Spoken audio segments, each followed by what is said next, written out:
오늘 우리에게 주신 하나님 말씀은 에스라 5장 1절에서 5절입니다. 구약성경 에스라 5장 1절에서 5절 716페이지 구약성경 에스라 5장 1절에서 5절 같이 읽겠습니다. 시작.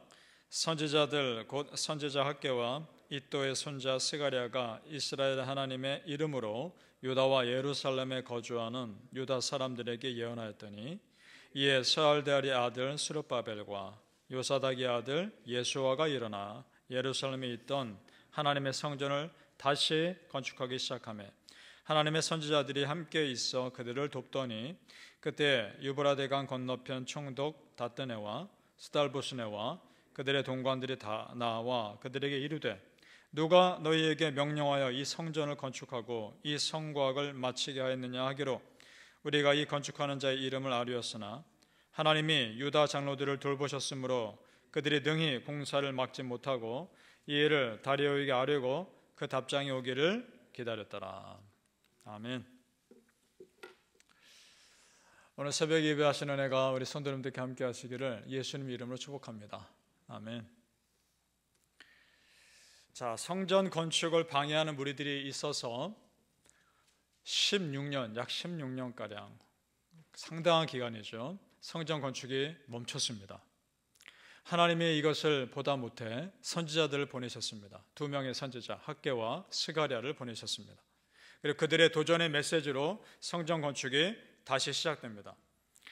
사실 성전 건축이 멈춘 것은 방해하는 사람들의 그 무리의 영향력이 컸지만 그 기간이 오래되다 보니까 사람들 마음에 성전이 점점 잊혀져 갔습니다. 그 성전을 건축해야 된다는 그 열정이 점점 식어져 갔습니다. 성전을 건축하지 않아도 삶에 아무런 영향이 없어 보였기 때문입니다. 하나님은 이것을 더 심각하게 보셨습니다. 왜냐하면 하나님 중심이 아니어도 삶에 아무 불편이 없다면 그것이야말로 영적으로 무뎌지는 것이기 때문에 그렇습니다. 하나님은 그것을 더 심각하게 보셨고 선지자들 보내서 그래서 도전의 메시지를 하신 겁니다.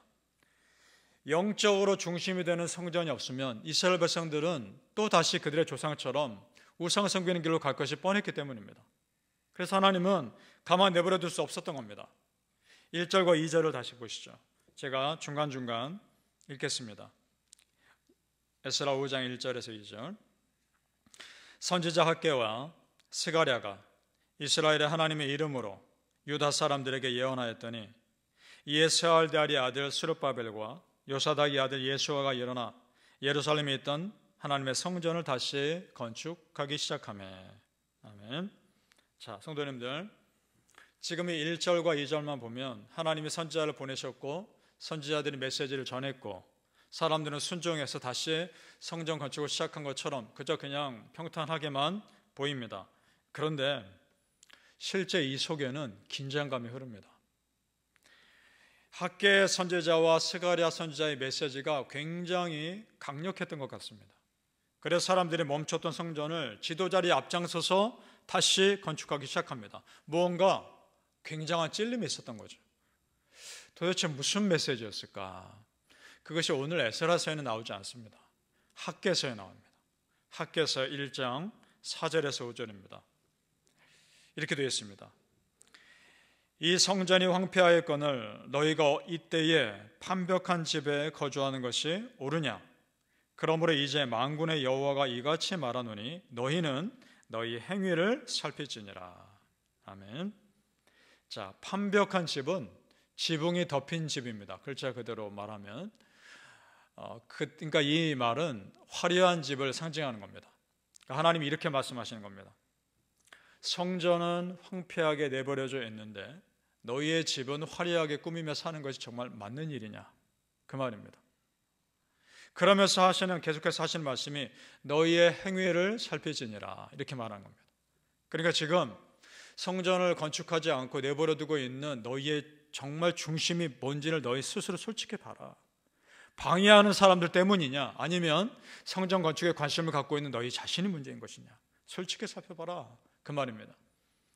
자, 우리 하나님이 이렇게까지 말씀하셨을 때는 다 알고 말씀하시는 겁니다. 우리 중심을 다 알고 말씀하시는 겁니다. 이것이 마음에 찔렸던 겁니다. 그래서 다시 시작합니다. 아주 빠른 속도로 성전 건축이 진행됩니다. 그리고 더 나아가서 하나님은 스가랴를 통해서, 선지자를 통해서 그 지도자인 스룹바벨에게 특별하게 더 도전하십니다. 스가랴 4장 9절 말씀에 이런 말씀하셔요. 스룹바벨의 손이 이 성전의 기초를 놓았은즉 그의 손이 또한 그것을 마치리라. 이걸 스가랴 선지자를 통해서 하나님이 스가랴에게 말씀하시는 겁니다. 무슨 말씀이냐? 스가랴야, 네가 시작한 일 아니냐? 네가 마쳐야 하는 것이다. 거룩한 부담을 주고 있는 겁니다. 자, 이 땅에 다시 돌아와서, 예루살렘 땅에 다시 돌아와서 그 사명을 잃어버리고 있던 지도자 스룹바벨이 충격받은 거죠. 직접적인 도전을 받은 거니까 다시 시작하고 있는 겁니다. 이것을 스룹바벨이 빨리 캐치하고 응답합니다.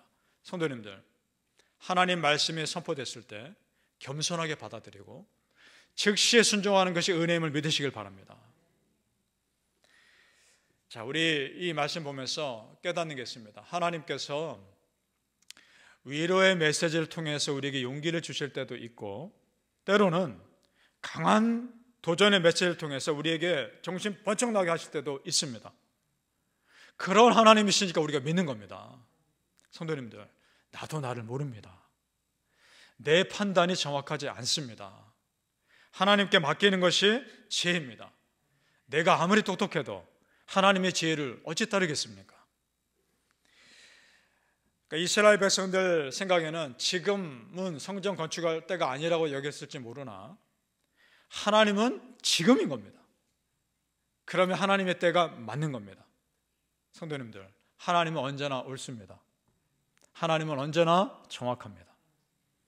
하나님께 그래서 맡기며 사는 것이 지혜입니다. 믿으십니까? 이사야 55장 8절에서 9절에 이런 말씀이 있죠.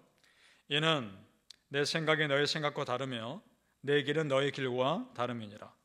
이는 하늘이 땅보다 높음 같이 내 길은 너의 길보다 높으며 내 생각은 너의 생각보다 높으니라. 아멘. 사랑하는 성도님들, 지금 내 상황을 너무나 정확히 하시는 하나님, 그 하나님의 인도하심에 정말 다 맡기며 사시기를 예수님의 이름으로 축복합니다. 아멘. 자, 언제 그랬냐는 듯이 성전 건축이 다시 시작되니까 또 방해하는 무리들이 나타납니다. 그들이 이스라엘 백성들 앞에 와서 따집니다. 무슨 권리로 다시 건축하느냐? 근데 이들의 이 따짐이 사실은 맞는 말입니다. 페르시아 왕이 성전 건축을 중단하라 명령을 내렸고 다시 건축하라는 명령을 내린 적이 없기 때문에 그렇습니다. 그래서 그걸 근거로 따지고 있는 거죠. 자, 그런데 그에 맞서는 이스라엘 백성들의 대답이 참 훌륭합니다.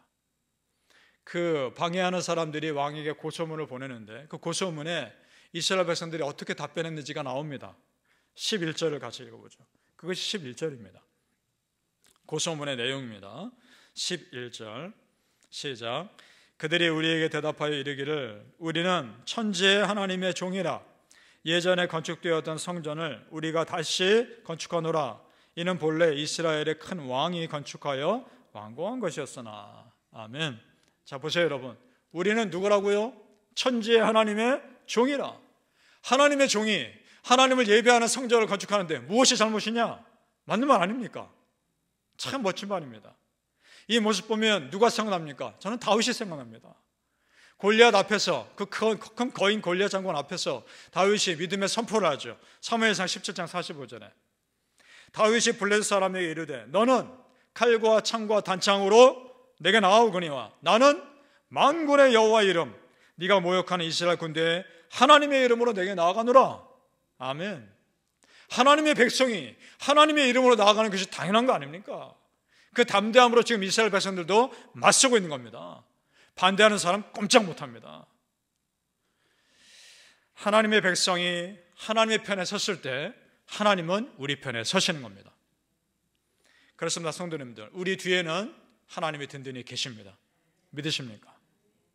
그 하나님이 계시는데 무엇을 두려워하십니까? 그 믿음으로 가는 겁니다.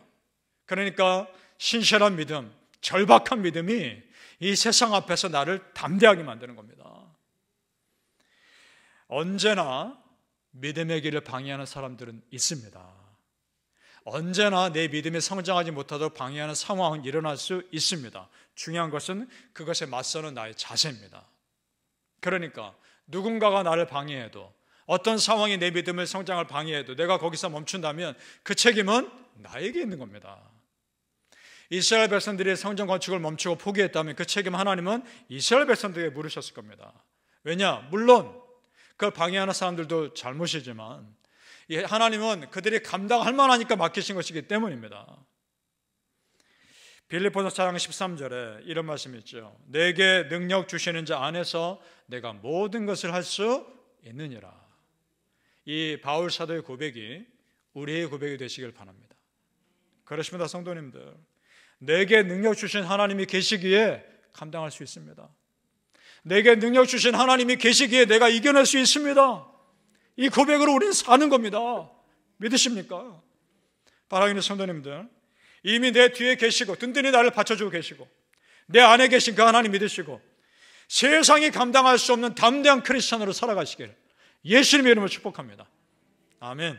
기도하겠습니다. 아버지 하나님, 은혜를 감사합니다.